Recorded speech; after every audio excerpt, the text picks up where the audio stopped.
Hi అందరికి, తాటిపళ్ళు వచ్చేసాయి. తాటిపళ్ళతోటి మీరు మీ ఇంట్లో ఏం ప్రిపేర్ చేసుకుంటారో కామెంట్ చేసేయండి. మా ఇంట్లో ఎక్కువగా మా అత్తయ్య గారు ప్రిపేర్ చేస్తారనమాట.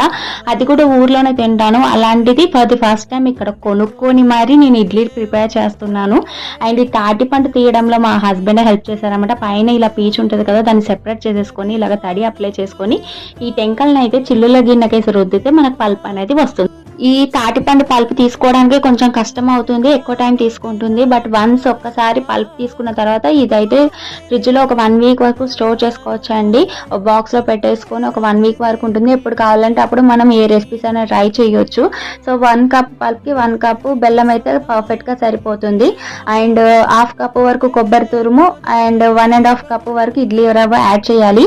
ఇక్కడ ఒకటి గుర్తుపెట్టుకోండి, గారెలకైతే ఉప్మా రవ్వ యూస్ చేయాలి అండ్ దీనికైతే ఇడ్లీ రవ్వ మాత్రమే యూస్ చేయాలి. మా అత్తయ్య గారు అయితే అరిటాకులు పనసాకుల్లో ఫిల్ చేసి స్టీమ్ చేస్తారా అండి. అవైతే నాకు చాలా చాలా ఇష్టము, కానీ ఇక్కడ అవైలబుల్ ఉండదు కదా.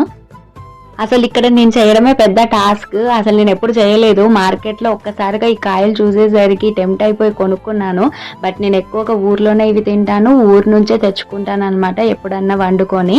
అది కూడా మా అత్తయ్య గారే చేస్తారనమాట. పనసాకులు అరిటాకుల్లో అయితే ఇంకా బాగా ఫేవరెట్, అవే ఎక్కువ తీసుకొచ్చుకుంటాము. బట్ ఇప్పుడు అవేమి లేవు కాబట్టి నేనైతే నార్మల్గా ఇడ్లీ ఎలా చేస్తారో అలాగే చూపిస్తున్నాను. సో ప్రాసెస్ అయితే మీకు క్లియర్గా అర్థమైపోయినట్టుంది వీడియో చూస్తుంటే.